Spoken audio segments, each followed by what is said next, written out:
My name is Lisa, I'm 74 years old, and am about to tell you the story of how the child I brought into this world, my only son, locked me in a bathroom like I was some useless object, and how I made him regret ever thinking I was weak.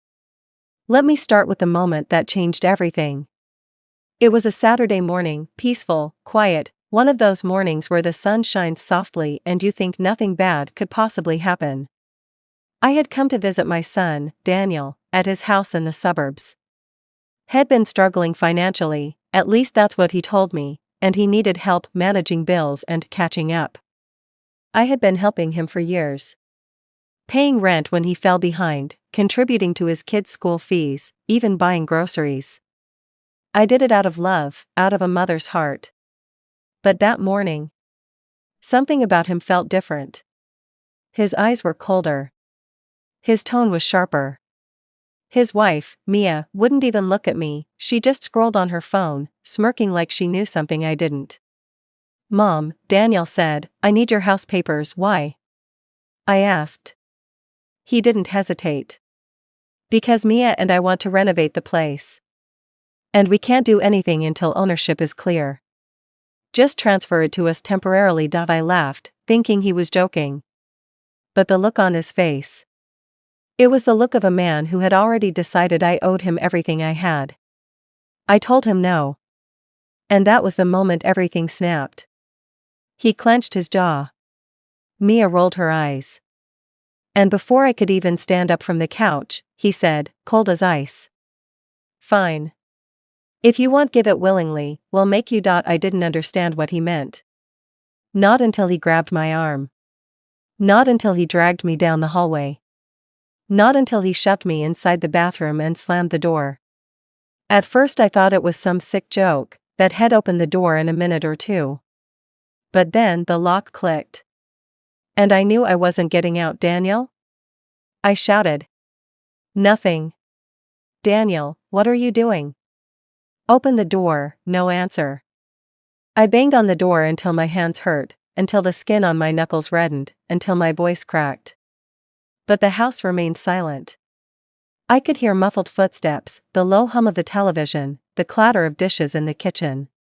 But no one came. Minutes turned to hours. Hours turned into the first night. And the only sound I heard was Mia laughing. Laughing.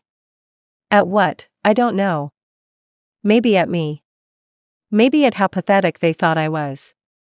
It wasn't just fear that took over me that night. It was heartbreak. I had raised that boy on my own. Worked 2 jobs. Walked miles when I couldn't afford bus fare. Gave him everything I could. And this cold, dark bathroom, was the thanks I got. By the next morning, I was weak, dehydrated, and dizzy. The bathroom had no window, no way for fresh air to seep in. I had no food, barely any water, and my legs trembled every time I tried to stand. I shouted again. Nothing. Then I heard it, Mia's voice outside the door, muffled. "Just keep her in there until we find the papers," and Daniel replied, "She'll give in eventually. She's old. She can't hold out long." I felt something inside me crack. Not physically, emotionally. Something that had been bending for years finally snapped. And that's when the fear inside me turned into fire. For 2 days, 2 long, suffocating, humiliating days, I stayed trapped. I slept on cold tiles. I used the bathroom sink for water. I prayed. I planned. I waited. And then on the night of the second day, I heard keys jingling. Mia's voice, "Just open it. She'll sign anything now, Daniel." She better. The lock turned. The door opened. Light spilled into the room, and there they were. Daniel standing with a stack of papers. Mia smirking behind him, ready to sign. "Now, Mom?" Daniel asked. Something inside me went cold. I looked at him, this grown man who used to hold my hand crossing the street, and all I could think was, "You stopped being my son the moment you locked this door." But I didn't say that. Not yet. I softened my face. I let my shoulders droop. I pretended to surrender. Ill sign, I whispered, my voice trembling. And oh, how their faces lit up. Victory. Greed. Arrogance. They carried me to the living room couch, handed me water, finally, and shoved the papers in front of me. I took the pen. I pretended to read. But I already knew their game. These weren't renovation forms, they were transfer of ownership documents. They wanted everything. My house. My land. My savings. But there was something they didn't know. During those 2 horrible days in the bathroom, I hadn't just been crying. I'd been thinking. Remembering. Planning. And I remembered that before I came to their house, I had placed every important document, including my house deed, in a safe place at my friend Eleanor's home. Eleanor, a retired lawyer, who had always warned me that Daniel and Mia were getting too bold. They thought locking me up would make me desperate. But all it did was make me dangerous. So I signed. The wrong name. A meaningless scrawl. Something legally invalid. Something that couldn't be used. And they didn't even check. They just smiled at each other like they had finally won. Good, Daniel said. Now get some rest. Tomorrow, we'll pack the house. I nodded like an obedient, beaten old woman. And then, at 3 a.m., when the house was silent, I walked out. They had forgotten that the bathroom wasn't the only door that locked. The front door had a simple latch. I left quietly, slowly, limping a little, but with fire in my bones. I took nothing. Not my clothes. Not my bag. Not my phone. Only my freedom. I walked 3 blocks, trembling, until I reached a bakery that opened early. I borrowed the cashier's phone and called Eleanor. She picked me up in 10 minutes. She gasped when she saw me, my hair disheveled, my eyes sunken, my arms bruised. When she heard what happened, she didn't curse, didn't panic. She simply said, Lisa. It's time. You see. Eleanor and I had a plan for years, a safety plan she insisted on, something I thought I'd never need.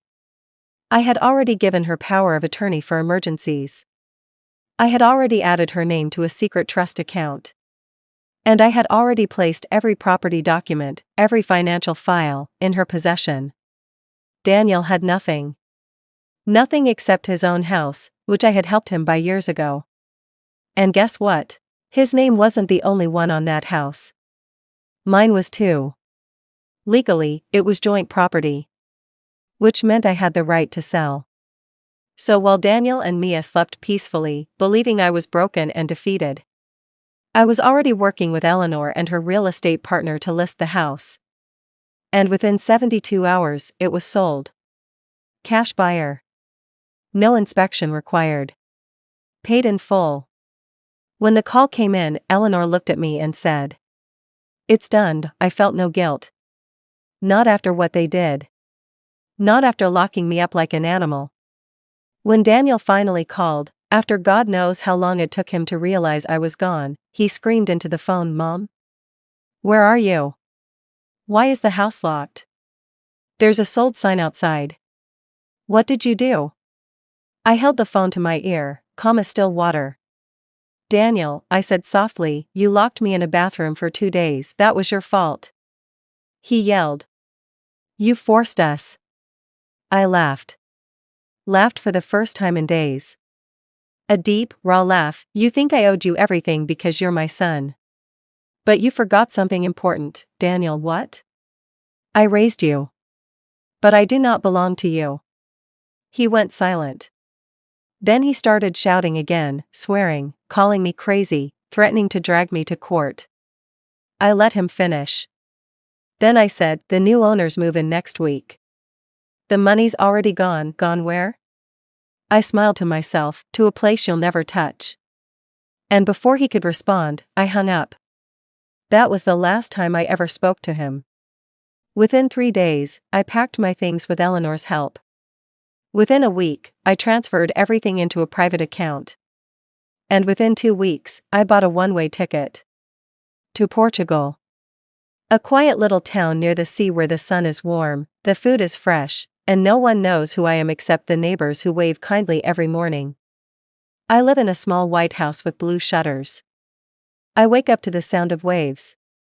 I sip strong coffee on a balcony overlooking the ocean. And for the first time in years, I breathe. Do I miss my son? I miss the little boy he used to be. Not the man he became. He tried calling for months. He tried messaging. He tried threatening legal action. But he eventually gave up. Just like he gave up on being my son. Sometimes I walk along the coastline and think about those 2 days in that bathroom. The darkness. The fear. The cold tiles on my back. And then I look at the sky, the vast blue freedom above me, and I smile. Because the bathroom was the end of something. And Portugal is the beginning. My name is Lisa. I am 74 years old. And I am not weak. I am not helpless. I am not done. I survived betrayal. I reclaimed my life. And I left that country before it swallowed me whole.